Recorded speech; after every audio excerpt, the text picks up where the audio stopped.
Thanks for joining us today on this episode of the Business Equation podcast. We have a very special guest, my friend and nationally known artist, most wanted fine arts, the one and only Jason Sauer. Hey, Nick, thanks for having me. I've been following you since the beginning. I can't believe how huge you've become. Congratulations on your success. Thank you very much. I appreciate it. So you're standing there behind a pretty unique piece of art that also drives and moves. Can you tell us about that to start off the show? Sure. I am a professional artist. I make paintings on aluminum plates, and I make demolition derby cars as fine art sculpture, and I kind of marry the two. This car here is going to Los Angeles. It's got a hell of a journey ahead of it. I got a nice story about this car, and so that's what we're setting up today. What's happening with this demolition derby car? It's a 1989 Chrysler Fifth Avenue, and we're going to smash it in a demolition derby in Los Angeles. Now, do you drive the cars too? Yes, I do. I've been driving demolition derby cars as artwork for 28 years now. Wow. And you're pretty well known on the circuit for the demolition derbies too. Is that correct? I would say I'm the top 5 most popular. Yeah. I'm known for spray painting cars in the pits. And then I spray paint the actual dirt in the arenas at the track. So the promoters fly me in. I spray paint all the dirt with all the sponsors in a cool graffiti way. And then the cars just wreck up all that dirt, and the paint and the dirt fly all into the crowd. And the paint job only lasts like 15 minutes, but the promoters and everybody loves it. So my job is to paint a car, the track, and have it all done before the national anthem, and then the show starts. Yeah, that's amazing. So, what I've always been impressed about you, Jason, is you do what you love, and you've turned it into a full-time gig. There's a lot more to it, I think, when you tell your story than just, you're an artist just doing your thing. There's a lot more to it. Could you break it down of how you were able to take your passion and really make it your full-time profession? Yeah. So how did I turn it into a business? Well, I started off 20 years old. Andy Warhol, I'm living in the shadow of him right here in Pittsburgh. In 1985, I would have been 10 years old, so that he would have been at the height. So I would have obviously known about him. So I kind of focused my attention to how he became a professional artist, and I kind of went in that same path. So I did internships under other famous artists, and I watched and learned. Like Dale Chihuly, I went to Seattle, and I made prints. He's a glass artist. So I went there and I learned how, 27 years old, I learned how he does his art career. And it's about organizing people, and because it takes a lot of people to make these projects, the big monumental projects. So we just kept on thinking about that project. We ended up buying a building on Penn Avenue in Pittsburgh, where we started an art gallery.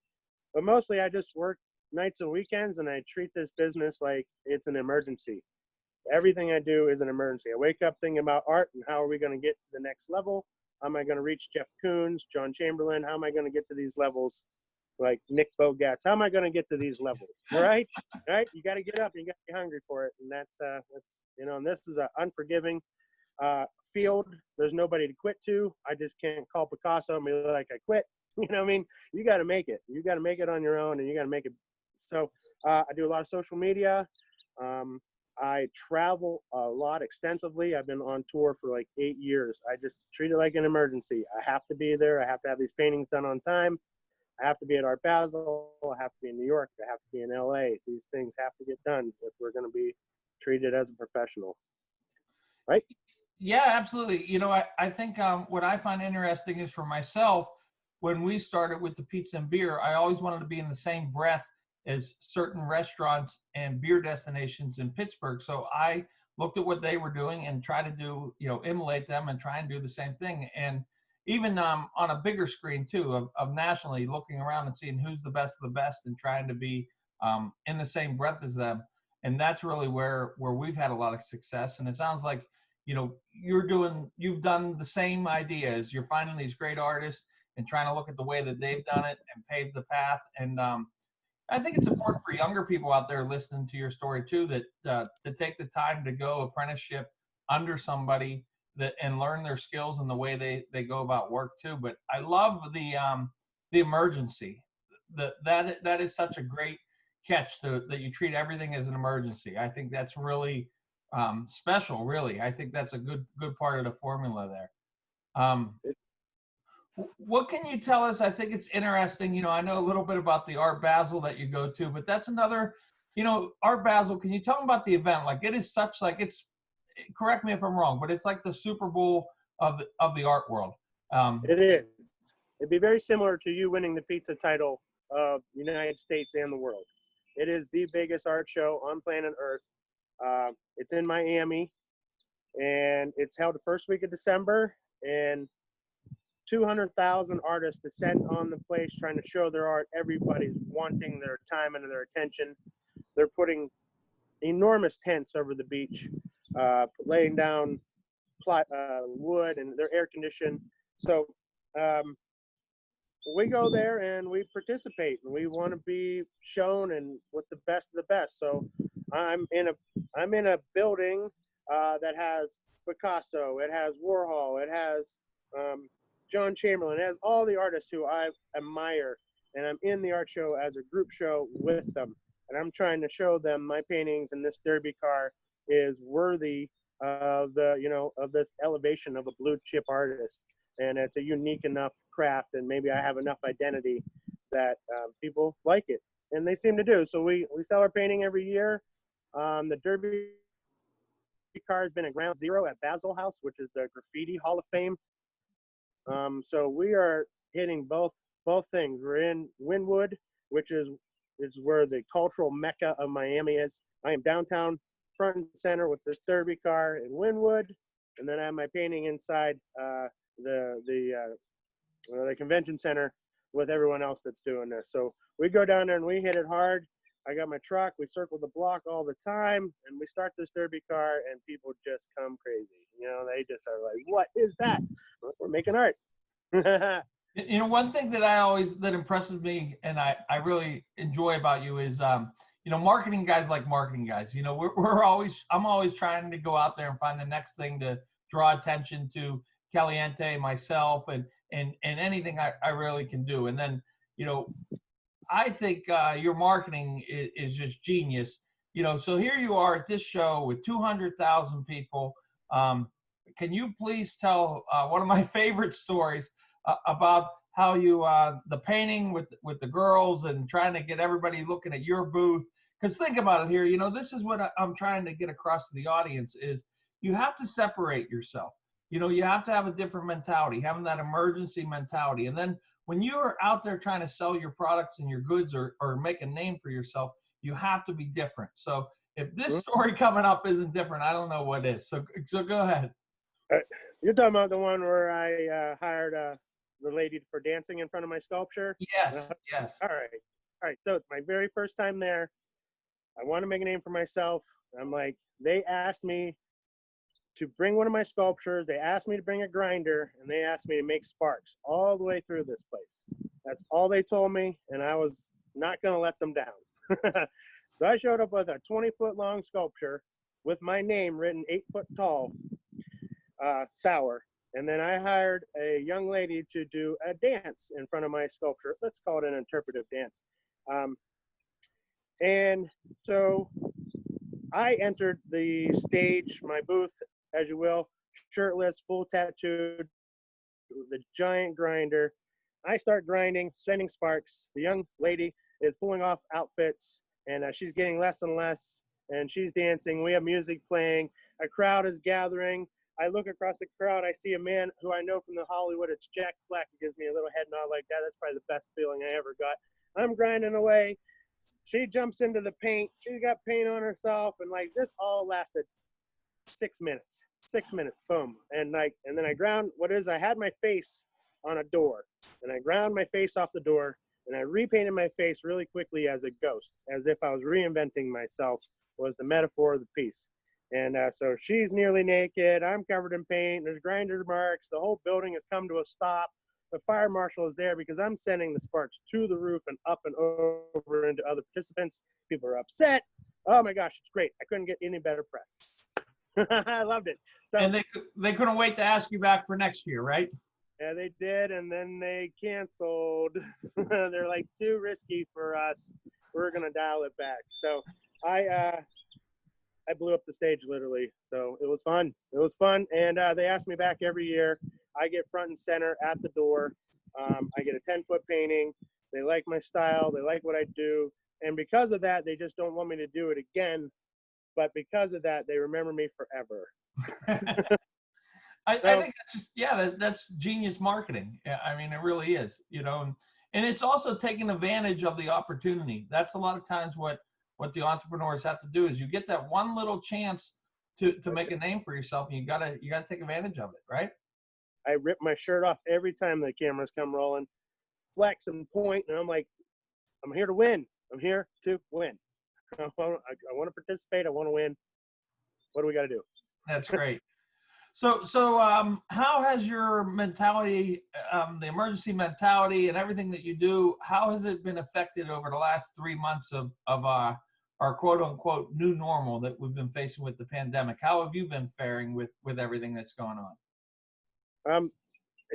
Everything's going to plan, except for all the arena shows that I had booked are all canceled. So the building of the cars, we're on our third car.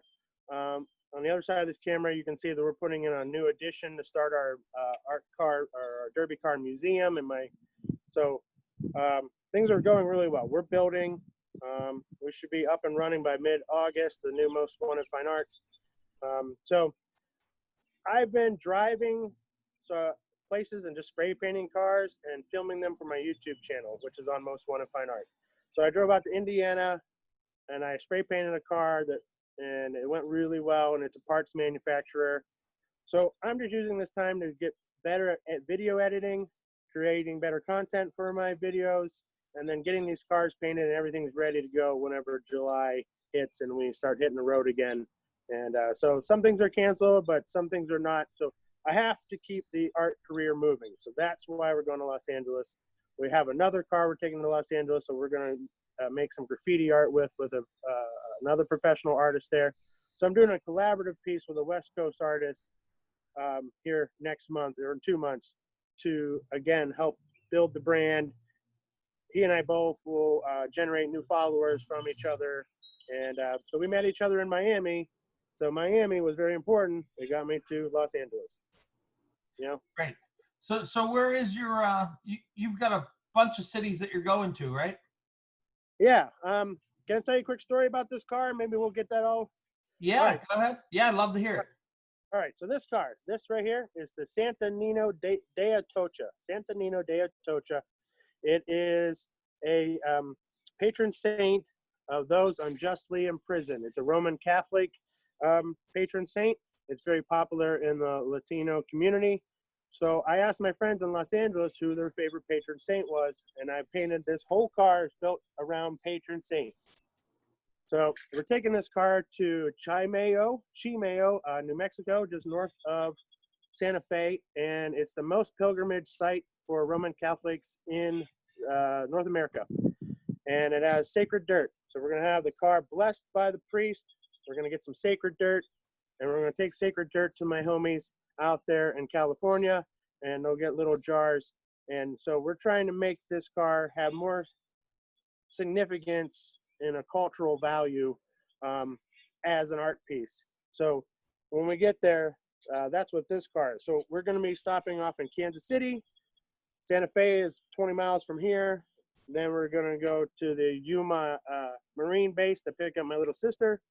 Then Los Angeles, then we're going to come the back way home. So we're going to San Francisco, Denver, Minneapolis, and take the long way home. So we're going to stop at all these places and paint and make videos. But, I'm going to want pizza. Yeah. There's some great pizza out there for sure. When you get to Los Angeles, there's 786 degree Fahrenheit. That's the name of the pizza shop, and it is fantastic pizza. And, all right. And San Francisco, of course, Tony's Pizza's in San Francisco, so you have to go there for sure. And you know, there's a lot of great pizza over in Denver as well. Is actually, you'd be surprised, in Denver is a great pizza city too. Denver and Boulder. Audrey Jane's up in Boulder. She's a friend of mine. And Blue Pan is right in Denver, another great pizza. So when you get close to those ones, you have to let me know. I'll send you on the hunt for good pizza. All right, I'll pull the truck and trailer out front. They'll know I'm there. You're right. You want to give us a little bit more tour of the car? You want to take us around it once with the video? Yeah. I'm dying to know what's on the other side. All right. All right, so what we're going to do on the hood here is we're going to put stickers. So people have been mailing me stickers from all over America. You can mail me stickers too. We're going to fill that full of stickers. That way everyone else is a part of the journey. So whatever sticker you want to mail me to this side here. Oh, geez. Can we see it yet? No? Yeah. Yes. Okay, there it is. So we have, this is my side. It's the driver's side. And it's La Familia for my friends there. And then I got Jesus. And I got two Marys. So this is my Roman Catholic upbringing. And then my graffiti, which is Most Wanted Fine Art. And because I'm a veteran, I always have a flag on my derby car. But this is where I'm at right now. I'm making a documentary called Faith, Family, and Tradition. And I'm videoing demolition derby drivers across America and asking those three questions and how it relates to demolition derby. It's just something I feel like it's important because this is a sport that is a word of mouth sport. So there's not really much written about it. So my goal is to capture. So look, we need some stickers. I need people to send me stickers. We have time. Yeah, we'll put your address in the show notes so they can send some stickers your way. Right? Yeah, absolutely. So you mentioned something really interesting to me about the demolition derby. You know, being a big sports fan, you know, you're right. It's one of those underrated sports, and I would imagine as a business, it's probably a pretty lucrative business too. It's an interesting one. Can you talk about demolition derby as a business? Like I would imagine a lot of people don't realize the subculture in the pizza business, but I'd imagine there's a huge subculture for demolition derby. Yeah, could you talk about that for us? Sure. I can speak specifically of two examples. My friends at Iron City Promotions are a Pittsburgh-based promotion company, so they host the events. And my friends just north of Pittsburgh, Smith Metalworks, makes custom parts for these cars. Now, the custom parts for these cars run from anywhere from $400 to $40,000. Wow. Depends on what class you're running in. So I'm running in a very stock class here, so I really only have like $2,000 invested in this car. Well, you might have saw that a custom gas tank. Well, that costs $300. You need custom brake pedals, custom gas pedals, custom shifter, custom steering wheel. And then you need the things to hold the tires on. You need custom rear ends. Now you got the big motors. Motors start at $5,000, $6,000, $40,000, depending on how much horsepower you want. And so there are niche manufacturers like my friend Toast and Ski Inc. who make these parts. And this is their full-time job, is making parts for demolition derby drivers. Demolition derby isn't very popular outside of the United States yet. There's the thing in Germany called banger racing. And that's a little bit different. It's more of a track, and then you're wrecking, where demolition derby is just wrecks only. So demolition derby is, for those who don't know, you get a car, you strip all the parts off, you move the gas tank inside the car, you move the battery inside the car, you put a little cage around yourself. There's no rules because the sport is so small. There's no rules on your safety. You just want to do your best. The more you weld, the better. So you go out there against 20 other cars, last car running, making a competition hit, which means you're driving, you're moving, you're hitting, wins. And the prize is anywhere from $1,000 to $15,000, depending on the event. So I know of demolition derby drivers who are good builders who can win $30,000 in a season if they build and drive correctly. So it's like a racing sport. So there's the merch guys. They sell the t-shirts about the sport. I do live streams where I bring my video camera stuff to your event, and then I broadcast it for free on my YouTube channel, and then a promoter pays me to live stream the event for people who can't come. which is now probably going to turn into a pay-per-view thing. So I'm going to need to ask you how that is done, because if we can't fill the stands full of people, then the promoters want me to create a paywall to stream their events, you know. So that's where I find my niche is in the video. But there's the parts manufacturing is just like manufacturing a car. It's like they have everything Henry Ford had to make something. It's big business.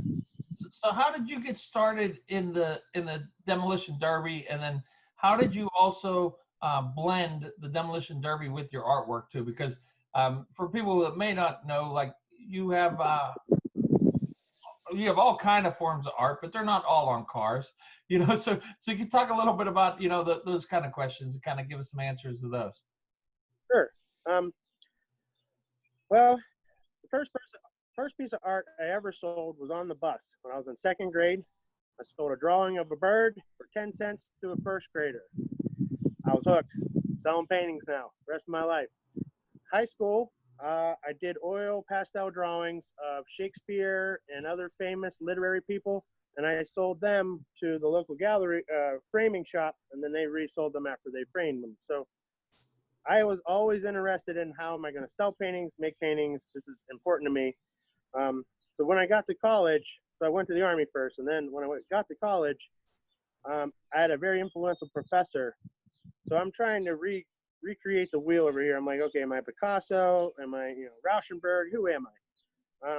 And my professor's like, you're already making art. That demolition derby car is the most unique art form I've ever seen. He's like, just keep doing that, and then make some stuff on paper, and then you could cut like I did. Like I went to all those transformations where I cut the metal off the car and I mount the metal onto the painting. I make a painting about the car, vice versa. But I learned once I hit the Art Basel market, I learned that I needed to be more straightforward about painting two-dimensional images on a flat plane was the most saleable thing I could do until I could reach a certain level where I can start going back again, taking chunks of cars and building them like John Chamberlain. So I made a lot of artwork that I knew that wouldn't sell, but I wanted to get the techniques down. I wanted to learn all the things that I need to know. So as I become more experienced, and then it really works out, because when there's a crowd of people watching me, when there's a whole stadium of people watching me, I don't want to mess up like I did this one time. This one time I misspelled a word, 6 foot tall letters in front of a stadium full of people. Oh, they let me have it. So I had to go get an excavator, bring it out, scrape the letter off the dirt, repaint the letter. So I try not to mess up like that on large scale. So whenever I'm like, so when Netflix was watching me, I learned to paint sideways like this. That way they weren't looking at my butt while I'm painting, and I could tell them a story. So there's a lot of things I learned about just the mechanics of being an artist, along with the professional and business side.